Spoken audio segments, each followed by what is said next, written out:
majority of Asia is heavily reliant on coal, and there's no way they're going to transition to renewables like some of the IEA would like to have a sink in. So it's going to be coal unless it's potentially nuclear. But a classic example might be like uranium, because it is reasonably recession proof. Like it's its own little kind of ecosystem. It's smart to have a certain percentage of net worth and held in sort of physical gold. That's something I've always aspired to, is just keep kind of like stocking away a little bit in physical storage, and whether that's gold, silver, or platinum, or even rhodium, which is interesting in itself.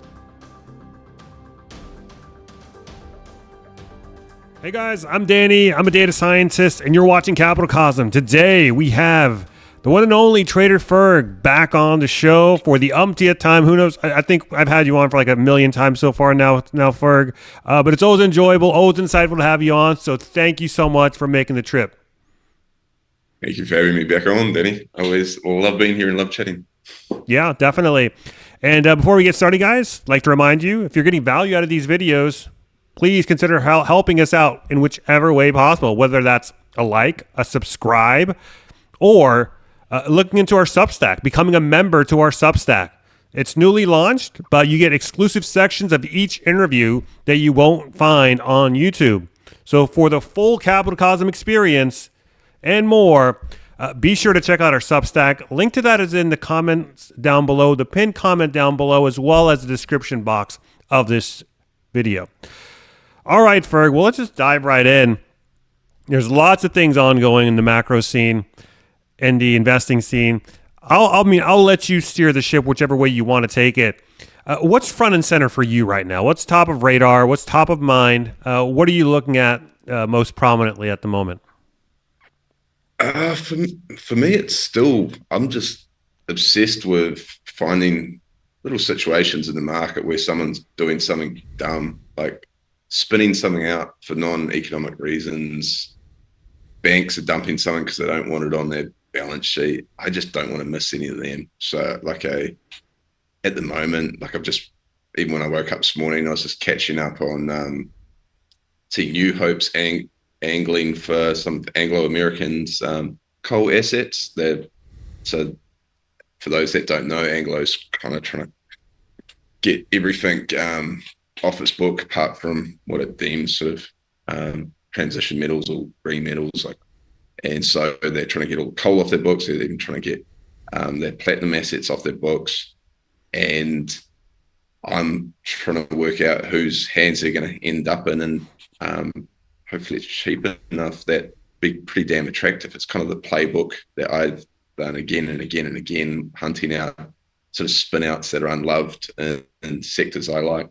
And so, yeah, I'm just scouring around for anywhere I think someone's making a mistake. A recent one was a small company called Namchong, where essentially paid out its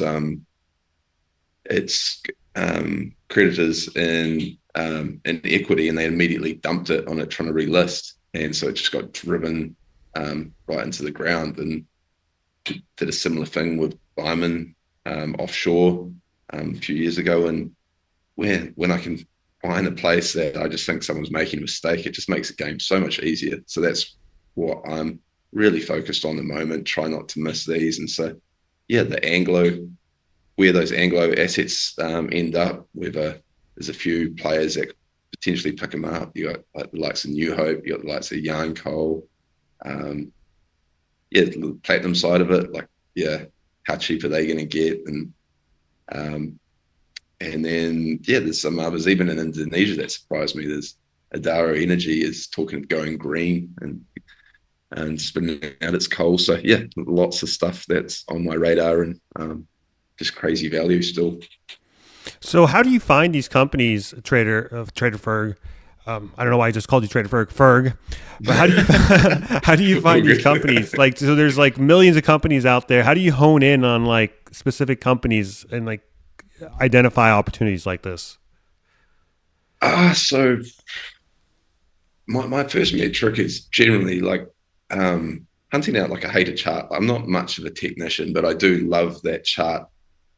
It's essentially something that's highly cyclical. That's at a point at which it's just hated. It's been left for dead. So that's where a lot of my research starts. So an example at the moment might be if you pull up like a lot of the shipbuilding charts, kind of almost looks like a patient's died, like it's come down and then it's Hmm. just flatline, like there's like a loss of heartbeat. And then you start digging into that industry and being like, is this actually like a this is like a fax machine? Is this industry going to go away? Am I just putting money in here to die, or is it cyclical and everyone's got it wrong? And um, this is about to sort of have a resurgence. Is this needed in the world? Is this essential? And that's where I kind of found my kind of niche with a lot of the commodities, because I think so a lot of people had the wrong view.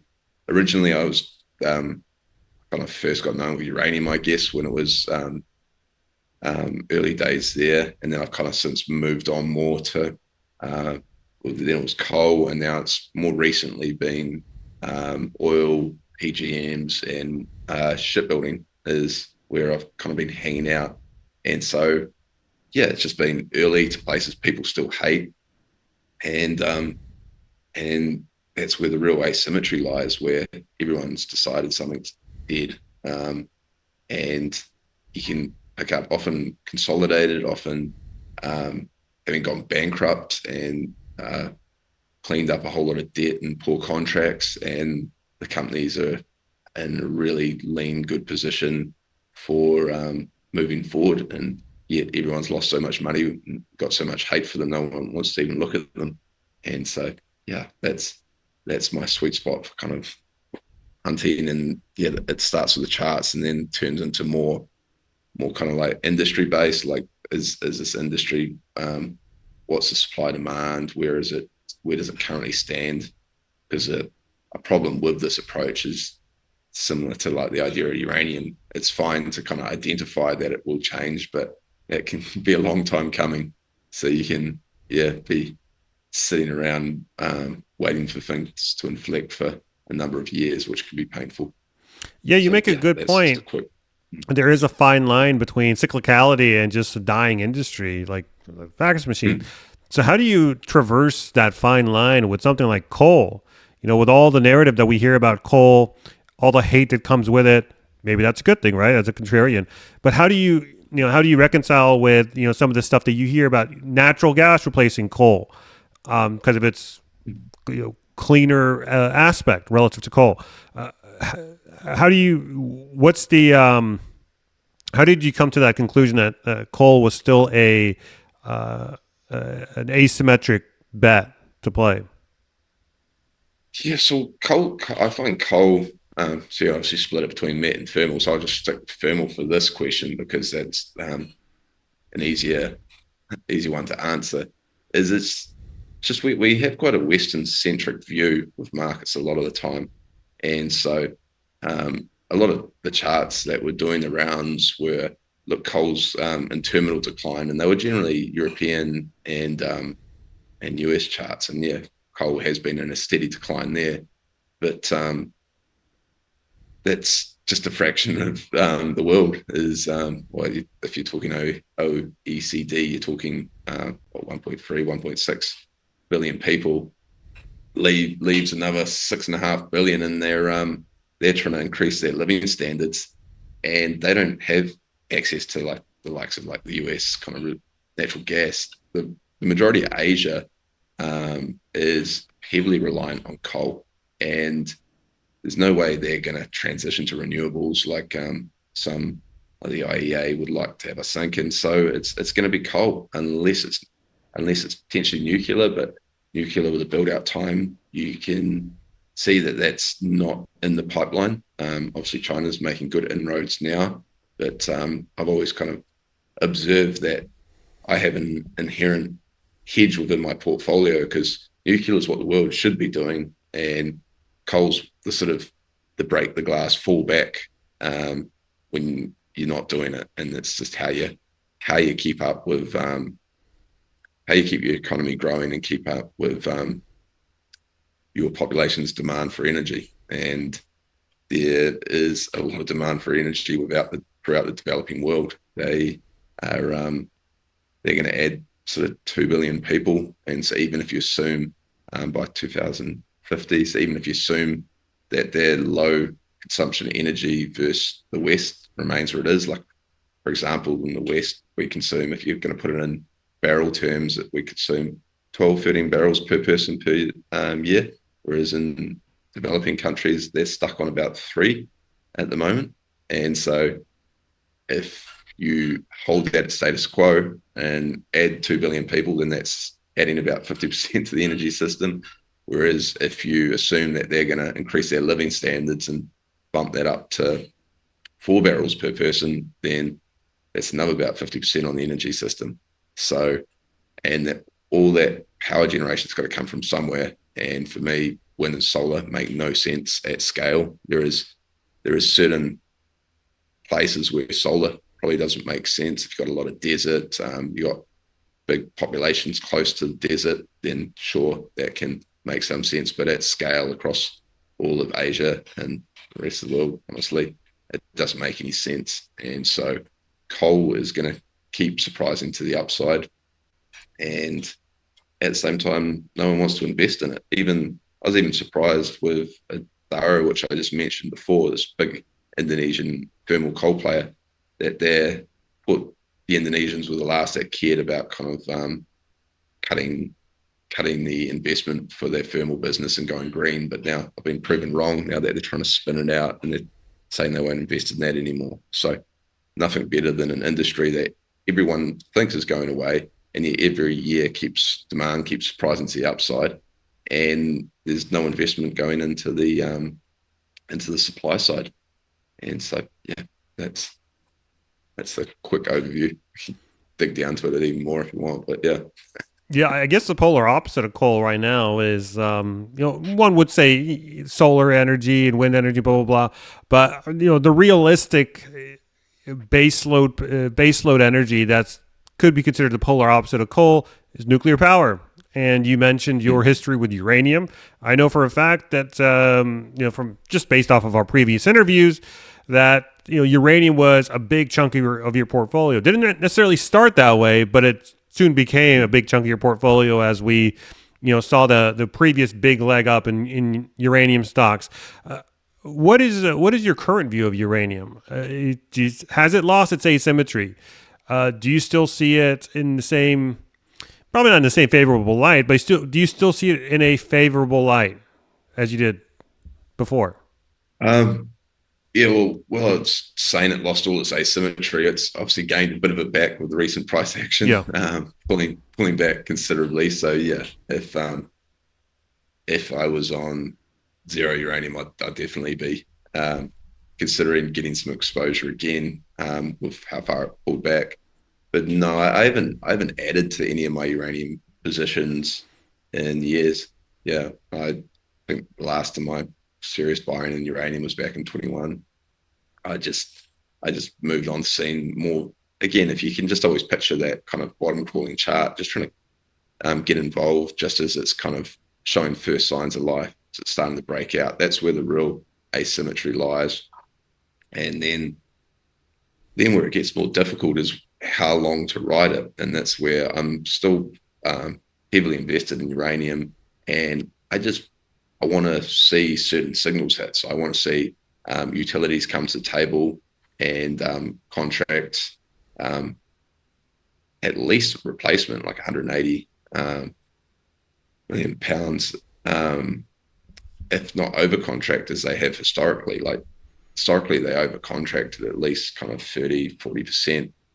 And so we're in this kind of weird spot at the moment where kind of like a Mexican standoff. If you're going to talk contract rate, you go back last year and it fell just short. Like from memory, it was like 160 odd million pounds, where 180 would be replacement. And the majority of that, I think 70% of that was I'm forgetting the name, the Ukrainian utility in China. And so it's a pretty niche group. Well, not niche, but it wasn't the Western European utilities coming to the table.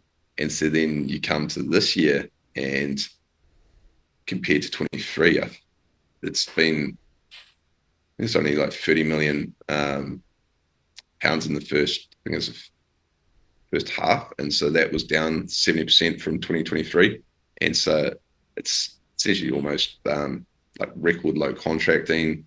Spots dried up, so I think spot had the lowest volume in like nearly a decade, and so there's this kind of standoff where the utilities need to start contracting, and there's no alternative, which is why I always love uranium. I kind of call them like force buyers. Like it's not as if they can go out and buy some fluorium or something else to chuck in the reactor. It's like no, it's just uranium. They need exactly this, or they get fired. They didn't. Part of the problem was they don't have incentives to try and bottom tick it. Like that's not how their um, utility buyers work.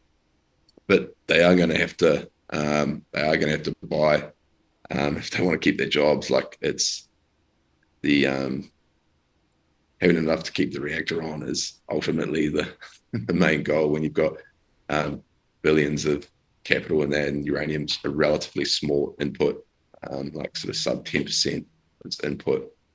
And so I just think it's exciting now because I'm pretty sure I know how this Mexican standoff gets resolved, and it's going to be utilities just stepping in the contract market, and it's just going to start jumping up in price. Like when that happens, feels like it can't be too much longer. They've pretty much pulled every lever they have to extend this out. You can look at commercial inventories. You can even look at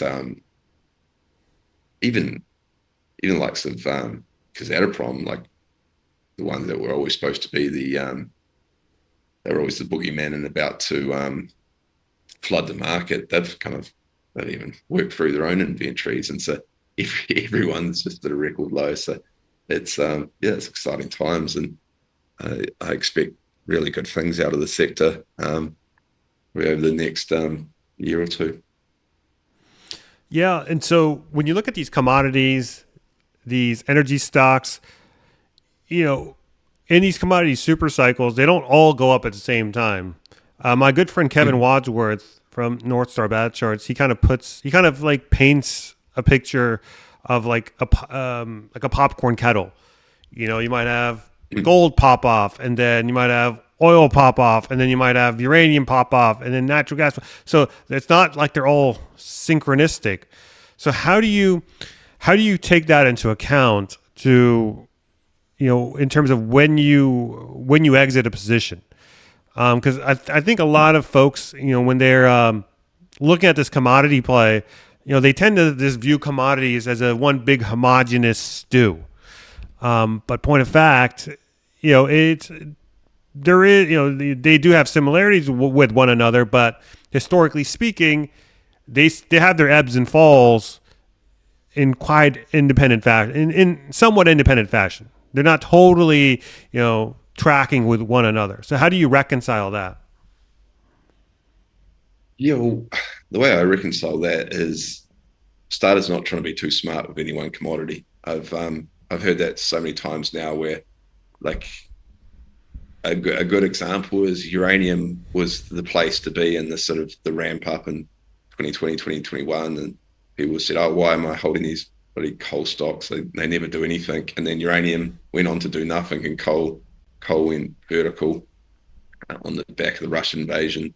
And then and then people went back to like I should have just been all coal. I shouldn't have had uranium. And then of course it switches back again.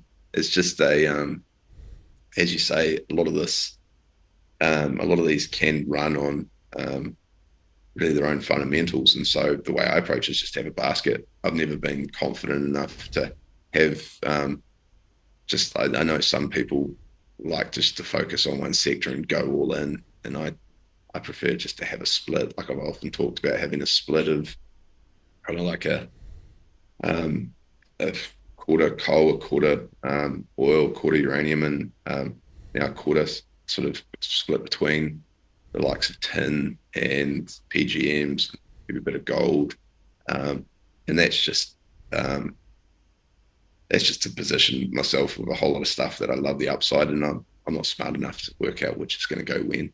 And so if I can have exposure to them all, I'll hopefully have a pretty good outcome. And then the layer on top of that is I've often talked about it with my dream situation, and probably just be a pipe dream, but if it were to play out, would be um, one of the sectors to go absolutely parabolic is another. Um, Maybe got sold off or just didn't do as much, and then you can rotate from one to another. So a classic example might be like uranium, because it is reasonably recession proof. Like it's its own little kind of ecosystem, and when they start to, because it's essential to the running of a plant, they aren't sort of, it's not like a capex commodity as much as something else might be that can be delayed. Like you can't delay it past a certain point, and so you could see something like uranium spike. Well, something else could get hammered. Something like kind of like met coal, or even we've been looking at like sort of shipbuilding. If they were to have, not even offshore drilling, if it was just to be a pause in contracting and push the thesis out a bit longer, then that present just a fantastic opportunity to rotate capital. And that's probably the most likely way I'll go out of uranium, is I'll just see too much value in something else, and the asymmetry will have gone, too much asymmetry will have gone out of uranium, and so I'll start rotating. Gotcha.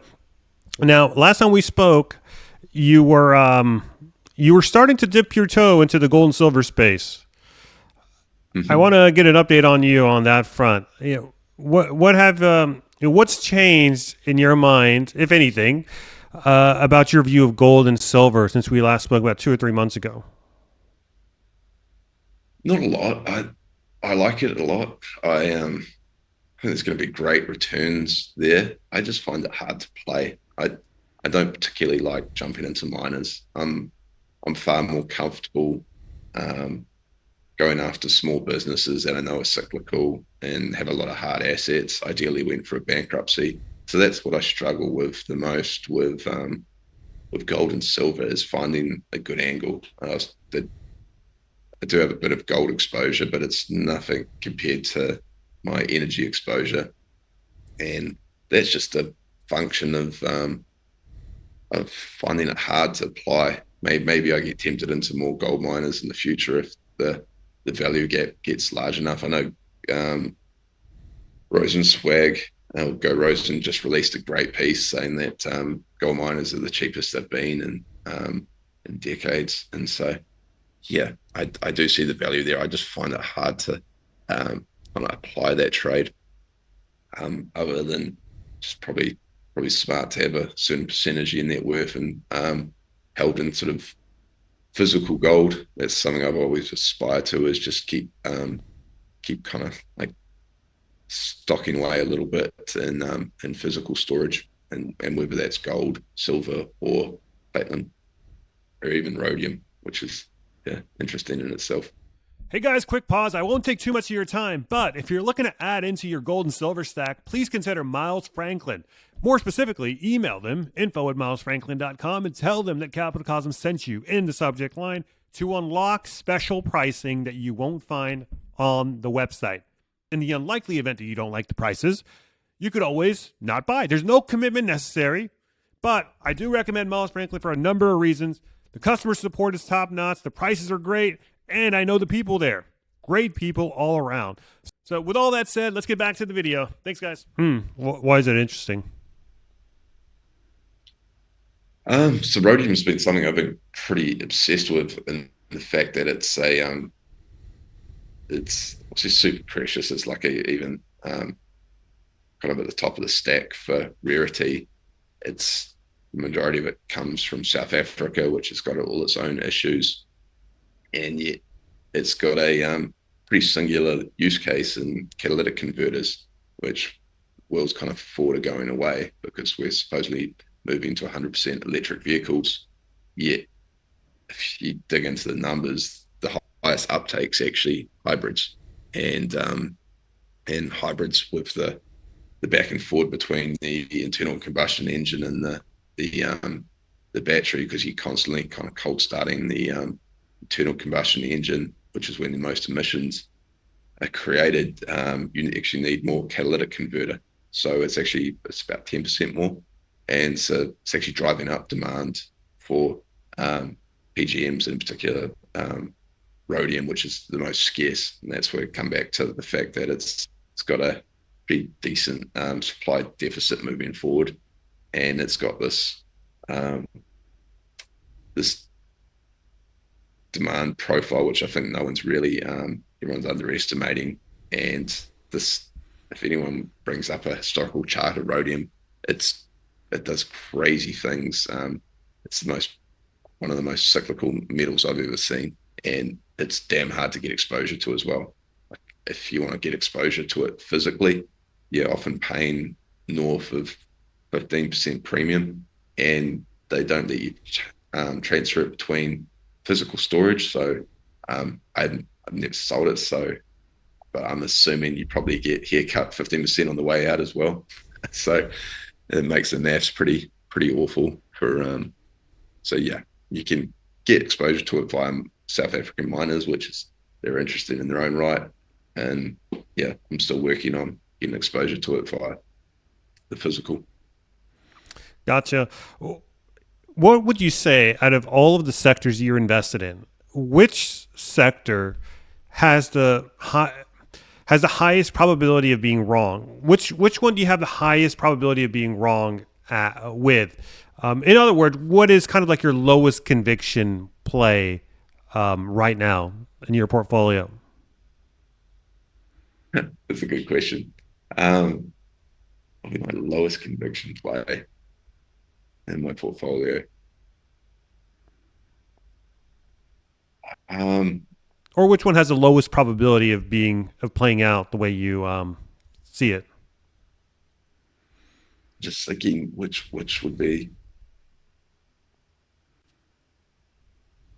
probably the lowest conviction would have to be some of the real juniors I own. Like some of I do own some uranium juniors, and they're super low conviction. I just bought them because I have such a strong view on the macro. I know they're like shit projects. I know that they'll probably never get into production. I know that they're going to dilute me. So yeah, they're definitely very low on the conviction standpoint. But I think the macro is so strong, and when you run the numbers, there are going to be green fields required that I want to have some exposure there. So even though I kind of inherently hate the companies, I want to own just a little bit, and I have taken private placement with them as well.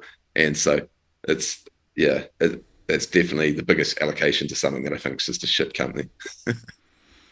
What's your most hated sector right now? Probably shipbuilding. If not between shipbuilding and there's some, I was just on a board management with another that's kind of a derivative of the offshore drillers, and that was pretty hated. Like these guys have got a super, they've got kind of got like a niche corner of that space, and they said they've got like all the um all the drillers love their products, and but they're just sitting on their purchase or sitting on their quotes for their work, and because they don't have money, they won't spend. And it's like, if you believe in the cyclicality, you're like, well, these guys have pretty much cornered this little market. And so once capex starts to flow, these guys will, um, it's just going to pour in. But for anyone that hasn't done the work and you look at it, you're like, oh, this thing looks like shit. So I love those where you're like, no, they've got the cash to get through. I've also, yeah, talking to that one, I'm thinking another that's in the seismic space, which it's essentially playing the game of like how far out do you want to go on a cyclical play. Like you if you figure the last kind of receivers of capex in the offshore service space, probably going to be seismic guys that are going to start exploring for more reserves. And this particular one's like pick and shovel on seismic, so they're like right at the end of receiving capital it's such a well-run business. I'm like, oh, I'm prepared to like just hang out in this and wait, even if it's a few years, because they've they've cornered their little market so well that when the capital comes, they're just going to have an absolute field day. But yeah, it definitely can have an opportunity cost sitting in these things for a few years where they don't do a lot. Yeah, and so by virtue of being the most hated sector, it makes it kind of like the, by definition, the most contrarian play. I'm not saying that it is, but Mm. that's how that's where it's kind of leaning to. People want to be contrarians. They talk about wanting to be contrarians, but nonetheless, by definition, not everyone can be a contrarian, right? Because if everyone was contrarian, then nothing would be contrarian. Yeah. So, what are some of the biggest mistakes that you see traders and investors make, especially in the commodity space? Well, I don't think it's just not saying no to enough stuff and just having a very small circle of competence. Okay, I think the main mistake I see to people is they have a portfolio full of narrative stocks that could all come right, but the probability of that coming right is actually quite low.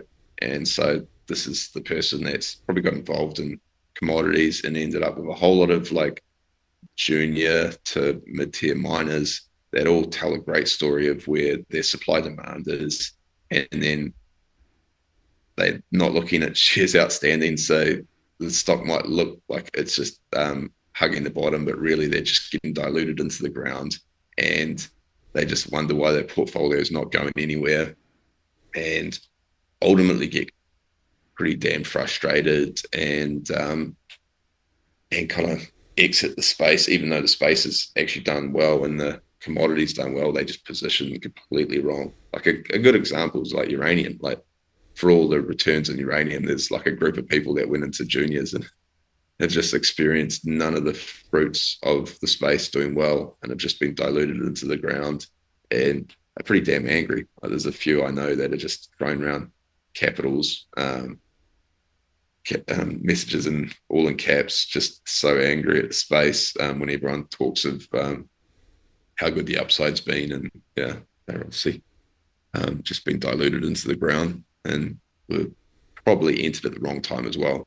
I have like a subset of my following that will listen to me talk about something, and then only once the price runs will they decide that's a great time. And they're almost a contrarian indicator in themselves, as they'll jump on just as it sort of reaches a crescendo, and then often does nothing for another year or two, by which time they've got so angry that they've left it, and then the next leg starts. And I've written about this a few times. Is it's kind of like if you can picture that kind of stepping up motion in a stock price, that that first ramp, the last like 20%, 30% is often the most tourist of like retail getting in, and then the stock price has to work them out of the work them off, and so they have to almost get annoyed either by a drawdown or by just time passing with nothing happening, and they'll lose patience because they haven't done the work in the sector. They don't have the conviction, and so once they leave, then the next leg starts. And so it's markets are just a massive human behavior, and so when you start viewing them like that, it makes it all a lot easier, especially in like a drawdown when you think that's just the drawdown will finish once the last person can't take it, and that last incremental person like, oh, look at this, I'm out, and then that puts in the bottom. And so I've always found it easier once I view it that way. Are some people just wired to not to fall into these traps? Like, is this just like a personality trait? Like, do you think that people that often fall into these these herd traps, do you think that they can be trained to decouple themselves from emotion and become more contrarian like? I don't know. That's a good question. Like I thought you could, and now I'm not so sure. You've talked to Brad, my mentor. Mm-hmm. So he's one of the most unfazed humans I've ever met. Like you can't shake him.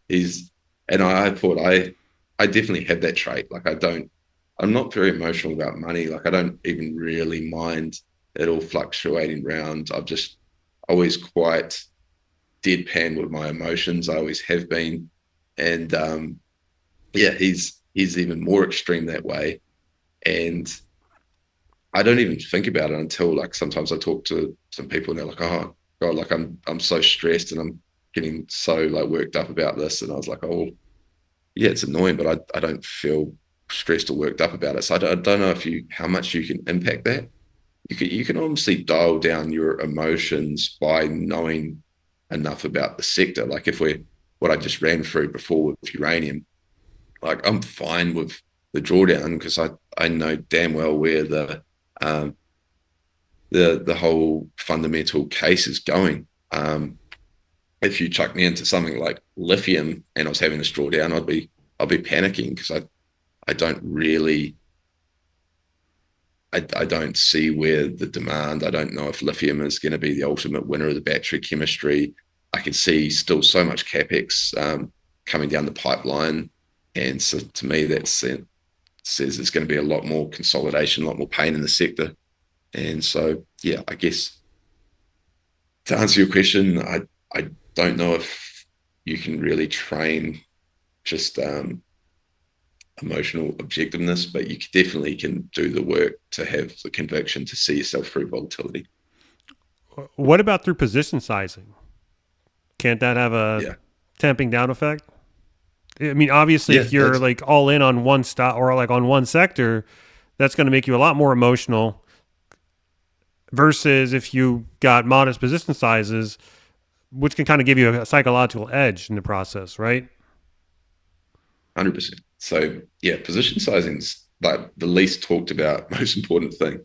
So I've always subscribed to the idea that you don't you don't want to go too small. So this whole idea of just 1%, that's fine if you made a lot of money and you just want to keep you just want to really dampen down the volatility. But for me, 1% was always an issue because when I spot something good, I want it to be able to move the needle in the portfolio. And so if 1% you get a 10 bagger, well, that's only 10% um, return on the portfolio, which is kind of a waste of a good opportunity. And so I found, I think, trial and error that it was, for me, the sweet spot was kind of more around the 3%. And then if I develop real conviction in the position, then I'll bump it up to 5%. And then extremely, extremely rarely, generally it's just an absolute liquidity crisis, and um, it's not trading in line with fundamentals. Everyone's just dumping for no reason. Then if there's a position that I've real confidence in, then I might consider a 10. But that's I've only done that only only once or twice, honestly.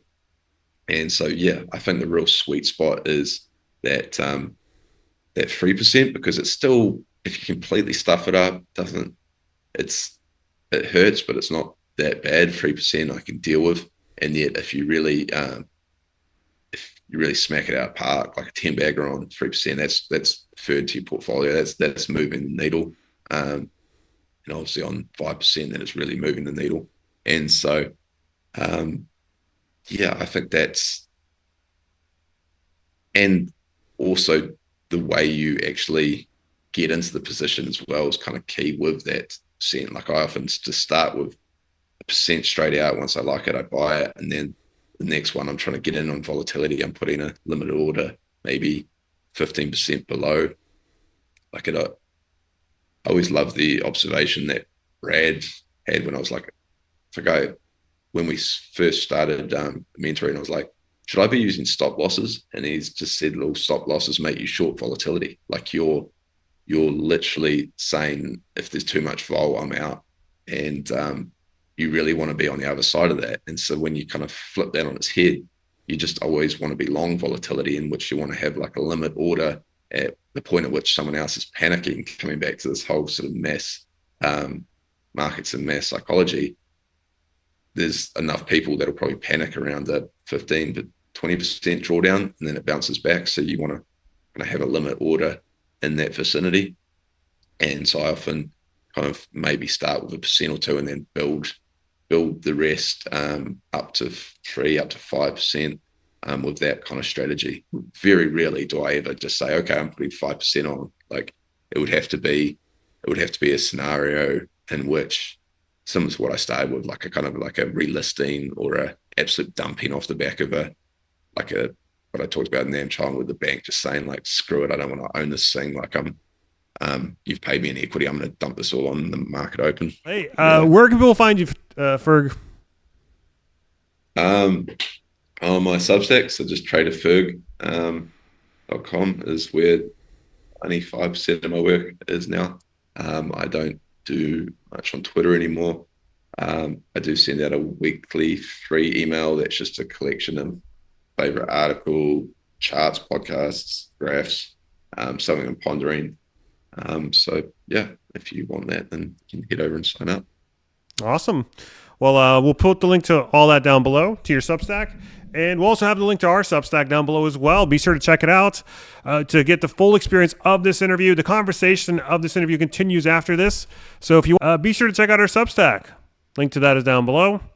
And also like and subscribe to the channel if you're getting value out of these videos. And let us know in the comments below what you think, guys, if you agree or if you disagree. Really interested in getting your take.